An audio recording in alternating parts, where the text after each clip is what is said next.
What's good, y'all? It's your boy HB. Final round. Drive time. Well, not drive time, but final round. Today I want to talk about hitting the heavy bag. But before we get into that, I should probably note a few things. I know a lot of people are wondering, like, HB, man, you competing. Why you smoking and shit? Why you eat the way you do?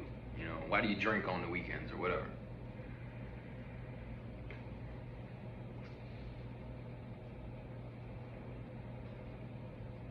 And I'll say this, man. Look, I never needed boxing. You know, I didn't grow up impoverished and forced into the sport, and it was my only way out.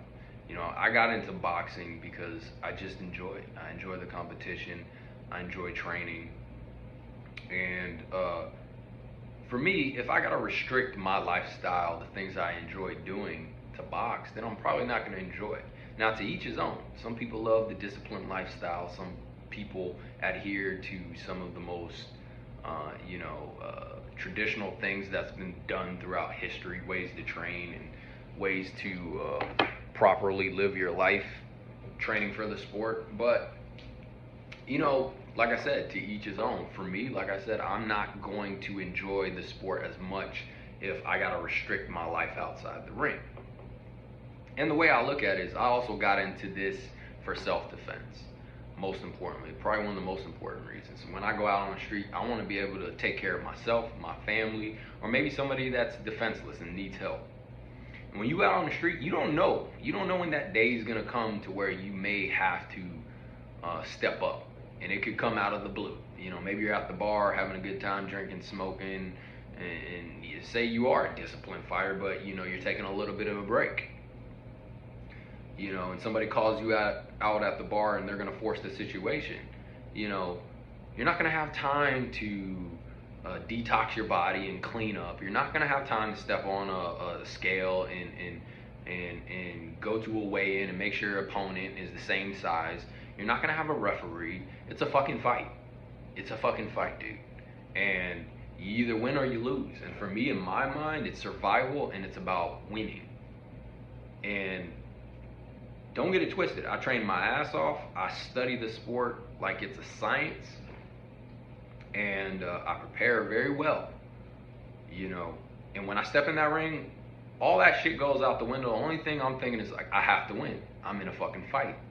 I don't look at it as a game or competition. Like they say, you don't play boxing. It's a fight, and you either win or you lose. And it really doesn't matter at that point. When you step in that ring, it's about survival. Because if you're not in there to survive to win, then you're going to get fucked up. Point blank, period. And another thing to note is, before we get into this, look, I've been training guys since 2013. I was lucky to have a coach to empower me to do that and empower people at his gym to do that, no matter what their level was. Because when you teach, you also learn. And it's also important to give back to the community and build the sport up. And there's things that everybody has to offer, even if they're not the greatest boxer. They may see something that you don't. Some of the greatest minds, I don't even think competed in the sport, and even if they did it at a high level, like Cus D'Amato, Mike Tyson's famous trainer. I don't know if he ever competed in fucking boxing or not, and if he did, I certainly don't remember him being a champion, but he's a fucking guru, a wizard, and a genius. Same with like Bill Belichick in football. I don't know if he ever played, and if he did, he certainly didn't play at a high level, but he's won multiple Super Bowls, even though I'd say he rode off Tom Brady's coattails. But anyhow, I was lucky to have a coach to kind of empower me at my first gym. And I know there's a lot of things that I know now that I wish somebody told me, when I was first starting off. So even though this won't be the best visual example, look, this is in my Los Angeles apartment. I don't got a bunch of boxing equipment in here. We're going to have to do this, you're going to have imagination. And most importantly, just take what I'm saying. And if you do need a visual example, there's always other channels out there you can use to kind of match what I'm saying and to kind of give you a visual. And at the end of the day, look, listen, take what you think is useful and throw out what you don't, Another thing is, this doesn't just apply to boxers, man. I believe the core aspects and principles of boxing apply to any form of striking. And if you don't believe me, fine. That doesn't mean you can't still incorporate some of these boxing ideas to MMA striking, Muay Thai, kickboxing, and hell, even Taekwondo for that matter, even though they predominantly kick with their legs. If I'm not mistaken, they still do use some hand techniques. And, I know the distance is different in all those sports, but that doesn't mean the things I'm saying can't apply to your sport to some degree. So just be aware of that. But one of the first questions you should ask yourself before getting on a heavy bag is this: what am I trying to accomplish? What am I trying to get done? Right? Now, if you just want to be one of those guys, one of those assholes that come to the gym and they start wailing on the bag like it's Mortal Kombat or fucking Dragon Ball Z, go for it, man. More power to you. I actually respect it in a way. There's a sense of liberation when I see those people get on the bag and they just start wailing away. It's hilarious. But if you want to do things with a purpose, this is the video for you, and we'll start here. So you should ask yourself that question. You should have an agenda. What am I trying to get done with this drill, with this training aid? In this case, the heavy bag. Am I trying to work on power? Am I trying to work on cardio and conditioning? Am I trying to work on everything overall? And right there, I'll stop there. That's usually the approach most people take when they get on a heavy bag. They try to work a little bit of everything. Combinations, cardio, conditioning, footwork. They try to work a little bit of everything. And another thing to note is what type of bag you're going to use. Now, for me, I love using a heavy bag that's hanging from the ceiling on a chain. That's my favorite, particularly the traditional heavy bag. Okay, now I do love the uppercut bags as well, and I love those new water bags that came out. Those are pretty cool. But the beauty of having a heavy bag that's hanging from the ceiling is it gives you the opportunity to work on your timing. When it moves back and forth, left and right, you can incorporate timing, and timing's everything in boxing. It's one of the most important aspects that you need to master. It makes your punches exponentially harder. It uses your opponent's movement. You can leverage your opponent's movement against him, and there's just so many benefits. And it's all about timing. A lot of knockouts come from really well placed punches with good timing, not so much kind of muscling the punch in there.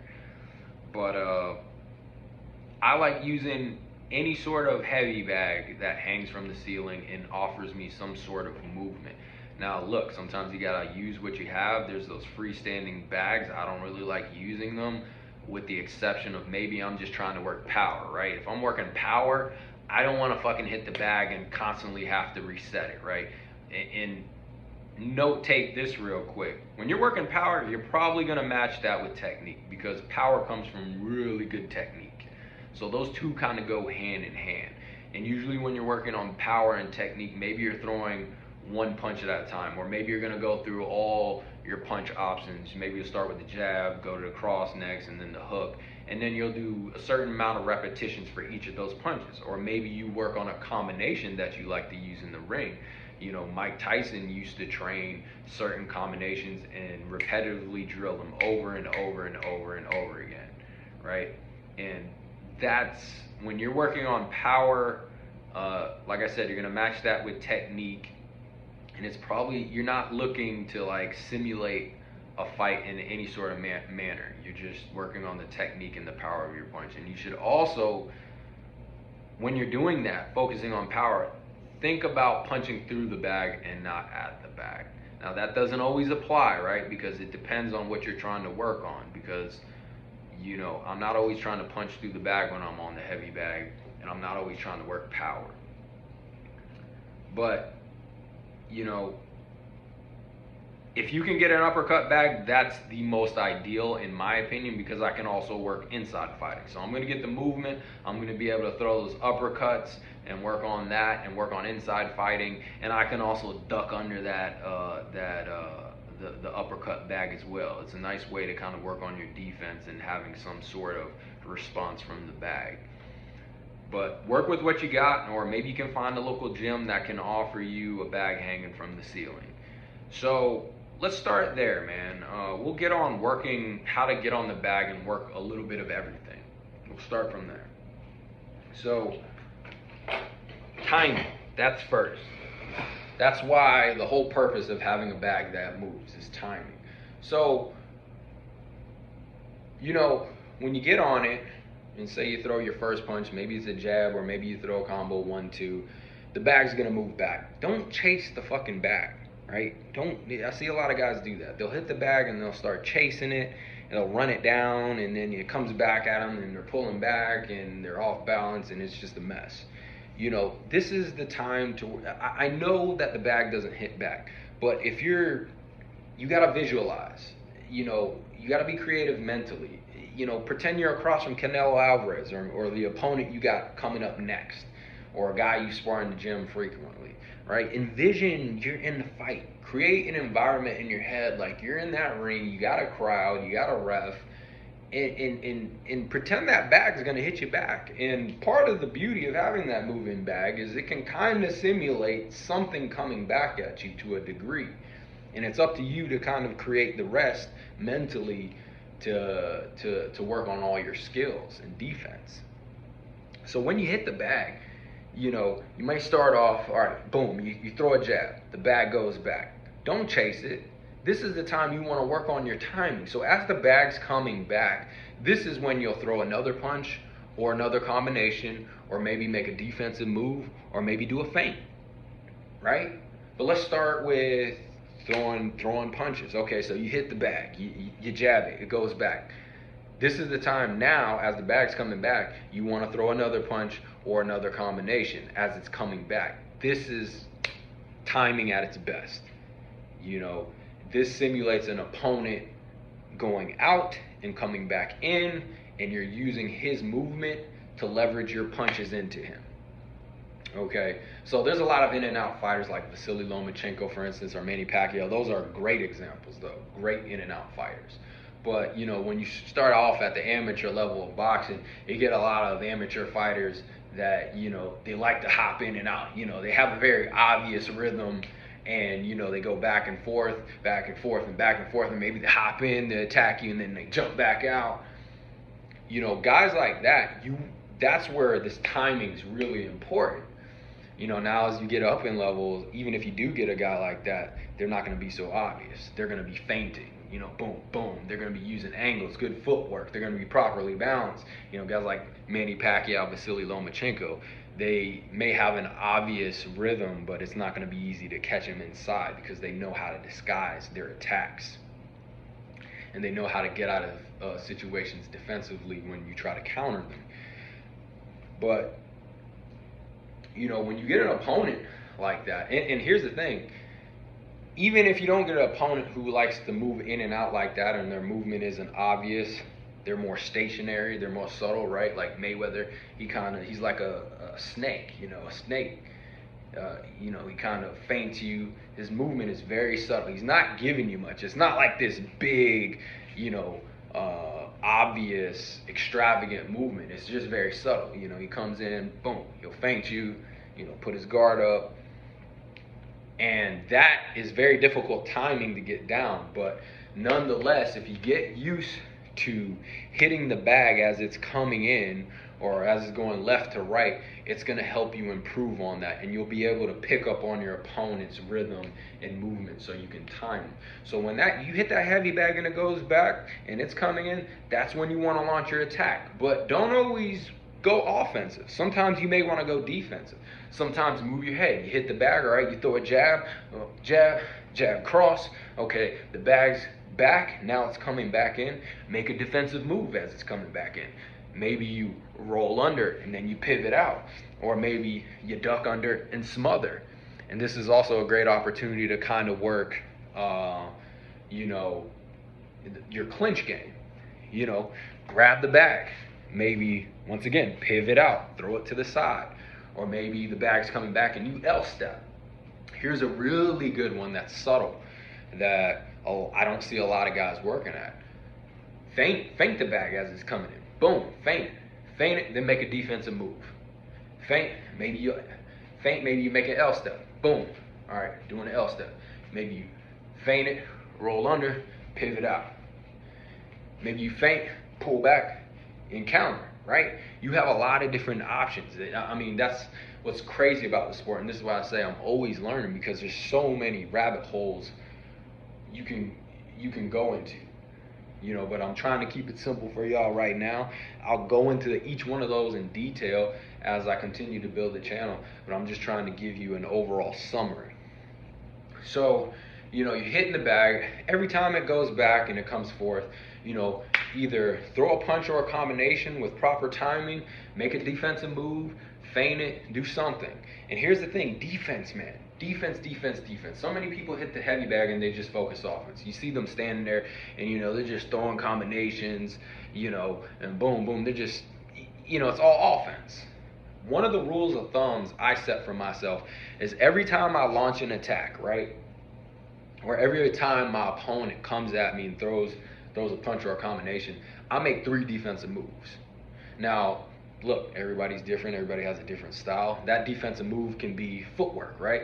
Like I said, pivot out, L step, or it could be head movement, right? Boom. 1, 2, 3.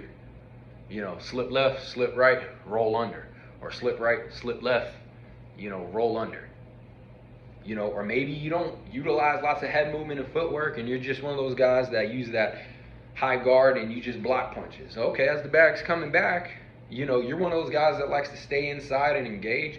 You may just block, and that's why I like to use in the uppercut bag. Is if you like using fighting on the inside, you can simulate blocking and come back with your uppercuts and those tight hooks. So, every time after you throw a punch or a combination, make a defensive move. Okay, jab, cross. Okay, maybe I got that Philly shell. I'll roll, block, bag's coming back, uppercut, hook, cross. I'm coming back with another combination after I make my defensive move. And I try to keep it all fluent and flowing together. It's important to note that you don't just want to throw a punch and stand there in combinations. You want to simulate it to as close to a fight as you can. I understand the bag doesn't hit back, but that doesn't mean you can't get creative. That doesn't mean you can't visualize. Visualization is important. If you can envision yourself in these competitions against an opponent with a crowd, and you play it out in training over and over again, when the moment actually comes, you're going to be ready for it. You're not going to shy away from it. You're not going to fold under the pressure, because you put yourself there mentally over and over and again. And as an athlete who's been competing since 6 years old, I competed in football, played Division I level at University of Central Florida. Visualization is one of the most underutilized and undervalued tools that I don't see most guys taking advantage of. You talk about being somebody who's clutch, that comes from visualization, putting yourself in training, even if you're not doing sparring or actual fighting. It's important to visualize. Be creative, man. Be fucking creative in your head. I don't care if you're hitting a damn double end bag. Make it seem like a fucking fight. So, another thing to note is don't lean into the bag as you're punching. I see a lot of guys do that. Their chin is over their toes, and they're trying to get leverage as much power as possible, and it's almost like they're leaning into the bag, right? Because they're trying to generate a lot of power. That's not realistic. And when you get in an actual fight, you're not going to be able to sit here and lean into your opponent. Now, granted, like I said, there's a time and a place for everything in boxing. If your opponent is out on his feet and he's going into shell up mode, yeah, maybe you can lean in the punches a little bit more and finish the fight. But that's not a habit you want to build, because you're going to be off balance and you're going to be exposed to get countered and KO'd or TKO'd. Don't lean into the fucking bag while you're hitting it just to get power. Stay properly balanced. Keep your center of gravity, stay properly balanced, and work from there. Now, for undersized fighters, it's a little bit difficult because we're trying to work our way inside, and that's why you have to have good footwork. You have to work your way in, utilize your head movement, keep your center of gravity, and then as you go in and you want to throw those tight hooks and punches, okay, boom, boom, boom, boom, boom, boom, boom, right here. You want to work your way in, work your angles, right? You're still keeping your balance and your center of gravity. You're still doing your timing, and you're keeping yourself honest, right? That's why I think it's also important to complement your heavy bag work with shadow boxing, because you can't cheat shadow boxing. You're gonna know when you're off balance, and you're going to be properly conditioning those muscles you use for when you miss a punch, because you're not always gonna land. When you're on a heavy bag, you always land, right? You always fucking land. So make sure you're complementing your heavy bag work with shadow boxing, because there are different types of punch muscles that you're using to condition your body. Don't lean into the bag. Now, if you're working on power and technique, you probably want to follow through, like I always say, punch through the bag, right? But when you're working on overall everything, I'm not always trying to punch through the bag. Sometimes I'm just trying to tap it, right? I'm trying to tap, tap the bag.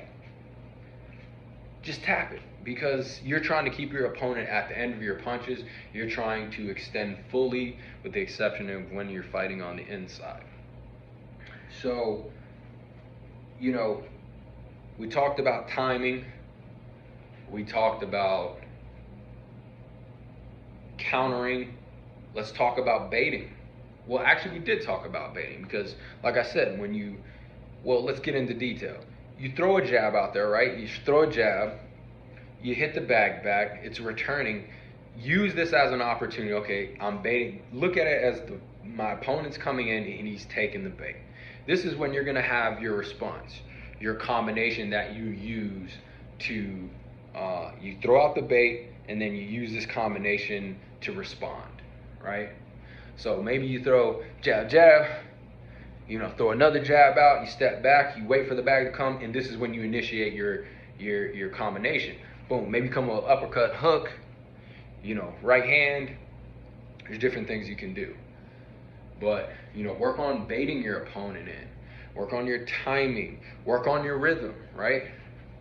Whatever your rhythm is, if it's, very, very obvious, or maybe it's subtle, mix in your head movement with all your movement that you're doing. Don't just, walk towards the bag and then move left and then move right. No, you got to make defensive moves, but always know or always understand you have to keep your center of gravity and stay well balanced.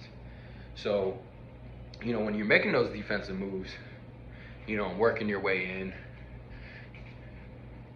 make sure you're properly balanced. And then as the bag's coming back, that's when you get your work in. The bag goes back, okay, making a defensive move. I'm pivoting it out. Maybe I'm L-stepping. Come back. Jab. Jab to the body. Jab to the head. Feint. Okay, threw some bait out there. He's coming back. Boom, boom, boom. Throw my combination. Pivot out. Mix everything. It's like a dance. That's the best way I can put it. When you get on a heavy bag, it's a dance routine. Think about those people like the Jabbawockeez. They practice. They have a dance routine. They choreograph it. And it all looks like one fluent motion when they get out there on stage. But they break it down into pieces. It's like a puzzle. They put it together. They put the same thing on the bag. I take my defense. I take my timing. I take my footwork. I take my combinations. I take my setups. And I just string it all together. And you also have to learn to kind of improvise with that, because it's not, when you get in the ring, it's not choreographed, obviously. But you have to learn, have built-in responses for everything. If I slip to the left, maybe I want to come to the body and then come back with the hook to the head. And it's not over there, right? Okay, I come back to the hook to the head, I can roll under again. I might roll and come back with another hook. Or I might roll and pivot out. Or I might duck, come with an overhand. Or I might duck and come with an uppercut and a hook. Always have ways to kind of make your next move, right? And you can simulate that on the heavy bag. Always have ways to go into your next move. So work your footwork, work your timing, Work your distance. That's another thing. So when even if the bag's coming back, you still have to maintain proper distance. Even if you hit it as it's coming back, doesn't mean your timing is phenomenal. So you want to make sure that that bag's coming back, you can fully extend your punch, right? You're hitting your opponent at the end of your punches, and you're at the proper distance. So that is kind of a little summary in a nutshell how you should work the bag. Move around it. You know, the jab, that's another thing. Utilize your fucking jab, man. Jab, jab, jab, jab, jab is the key in fucking boxing. You know, jab, because that's how everything is set up. That's how you find your distance. You're blind if you don't have a jab. You might as well be fighting in that ring blind, especially if you're against somebody who's worth a damn thing, who has any fucking ability in there. You're essentially fighting blind if you don't use your jab. Your jab is helping you find the distance. You know, your jab is setting shit up. So keep working your jab and think about different ways you can bait your opponent in with the jab or set up your combinations with the jab. I might jab to the body, right? Bag's coming back, make a defensive move, go back downstairs, jab to the body. Might pivot out this time, turn the bag. Okay, now I may come with a lead hook and a cross, right? Or whatever you want to do, get creative, man. Just look at it as all these different things you're trying to work and piecing them together. You know, for me, let's get into more specifics. So if you want to work more so power on the bag, then, you know, this is probably a good time to where you want to have one of those freestanding bags that's stationary on the ground. It's not going to move much, right? Because if you get on a bag that swings a lot and you just want to work power and technique, it's going to be annoying having to reset every time, pull the bag back to the center and hit it, right? And one thing I should note before we go into this, you know, sometimes you may throw hooks and the bag will go left or right. That's the perfect time to work on your timing for your hook. So if the bag's swinging left, you know, throw your hook. The bag's going right, throw your right hook. Boom. And as it's coming back, you know, you hit it. So it swings left, boom, you time it. Swings right, boom, you time it with the right hand. Okay? Throw that hook, maybe a roll under. Make whatever moves you got it. Maybe it's offensive, defensive, you know. And think about this. You know, when that bag's coming back at you, you know, feint it. You know, work on your inside game as well. Work on your inside game as well. So sometimes the best defense is to smother your opponent. You know, you might duck under the bag, you know, grab it, clinch it, and then turn the opponent. Or you might grab the bag and you might start working your uppercuts and your hooks, your tight hooks, okay? But, you know, when you're working power, find a stationary target. There's lots of things you can use. A punch shield that somebody can hold. You can use a freestanding bag. Sometimes they have wall-mounted kind of targets. And usually you want to take, maybe you go through each punch, the jab, the cross, the hook, the uppercuts, and you're going to do a certain amount of repetitions. Like say I'll start off throwing my jab 30 times.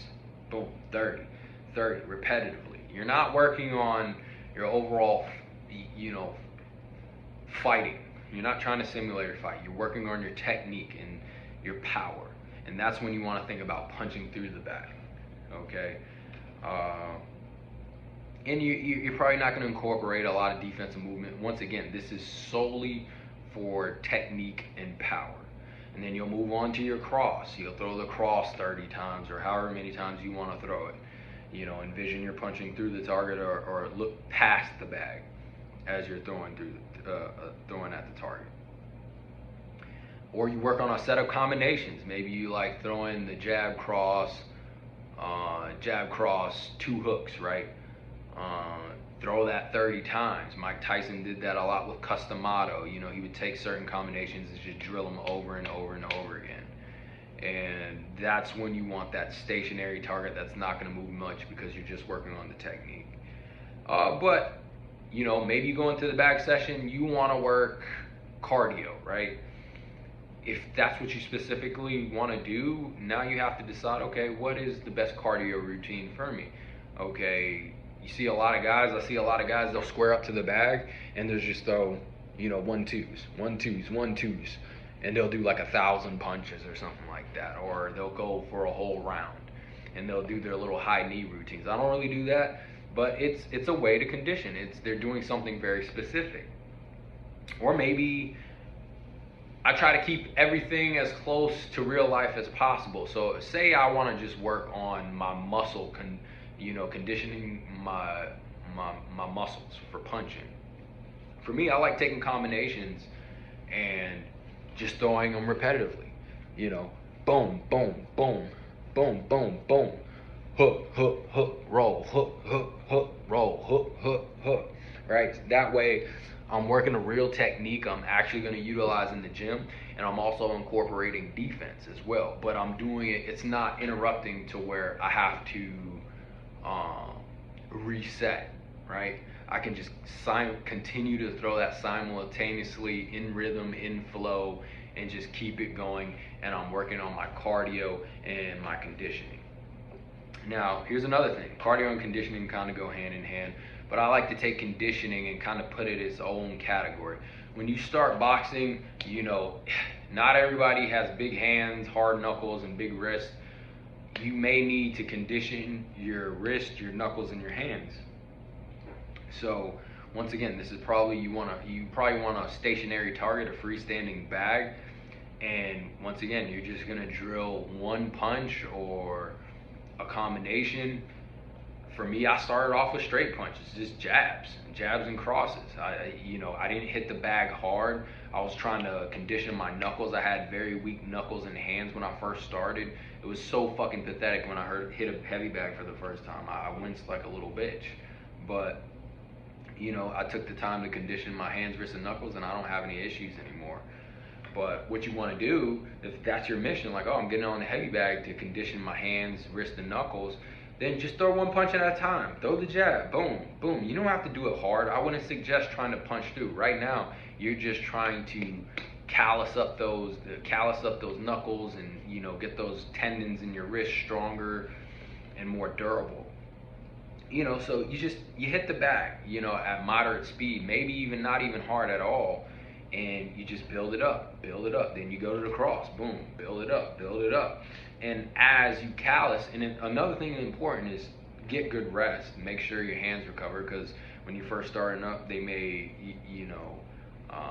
get very sore and bruised, and you might get these cuts between your knuckles or on the knuckles, and you need time to recover before you can get back on the bag and start conditioning those parts of your body again.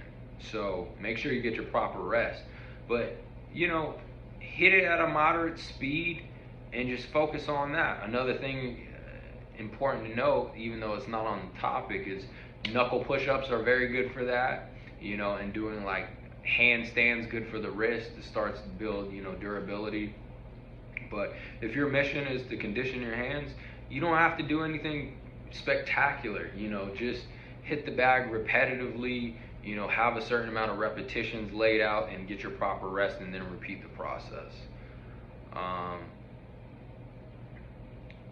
And yeah, I mean, there's a lot of ways, a lot of different things you can get from hitting the heavy bag. Things from very specific to just overall working everything. But, you know, it's important to work on your timing, making sure you're properly balanced, making sure you're maintaining distance, making sure you're utilizing head movement, footwork. Don't just stand in front of the fucking bag. Move around, pivot, L-step, duck, dodge, block punches, you know, pretend you're throwing counters. Work on all those things, man. And most importantly, work into making them all flow seamlessly. That's the most important thing. Don't break it down piece by piece. I'm going to work on offense. And let me give you an example. Like, a lot of guys go in there and, you know, they get on the bag. All right. You know, jab, cross, hook, you know, or jab, cross, hook. And they stand there, you know, reset a little bit. Okay, the bag settled down now. You know, uppercut, boom, boom, you know. And, you know, they just kind of, then at one point they may move around and do some defense, and they'll reset again. and then it's not pieced together. You want to make it all kind of flow seamlessly. Once again, I'll show you as best as I can with no heavy bag in front of me how I would look, and this is going to be shadow boxing essentially, but that's the way it should be. That's the way it should look, how you're shadow boxing. I would say the same thing if I made a video for shadow boxing. Like, treat it the same way as I would treat the heavy bag, just with those a little bit different things. Don't just stand there, and work on individual things when you're trying to work on everything. Put it all together, make it all flow seamlessly, and that will make your heavy bag routine very effective. So while I'm on the heavy bag, all right, I'm coming on. For me, I like to start fights with lead hooks. Very crazy and unorthodox, but I like it. It's unexpected, and it's a nice way to possibly get a knockout, catch your opponent off guard as he's coming in. I'll start off, come in, throw a lead hook. All right, roll under it for defensive responsibility. Now I'm working. Now I'm getting to work. I'm seeing what my opponent got. Jab, jab. Okay, working defense. Feint as the bag's coming in. Maybe I smother it the next time. Pull it to the side. All right, I like to switch stances. I'll switch stances. Boom, boom, boom, boom. Turn, boom. Throwing combinations. Boom, boom. Work on defense. Boom, boom. My opponent's coming at me. Jab, jab, hook. Boom, boom, boom, boom. Boom, boom, boom, boom. I'm working offense, defense, countering, feints, right? Cardio, conditioning, footwork, movement, properly balanced. If I want to get inside and work, I'm properly balanced. I'm well centered, moving my head. I got a high guard. I may change up my styles, work on that Philly shell, right?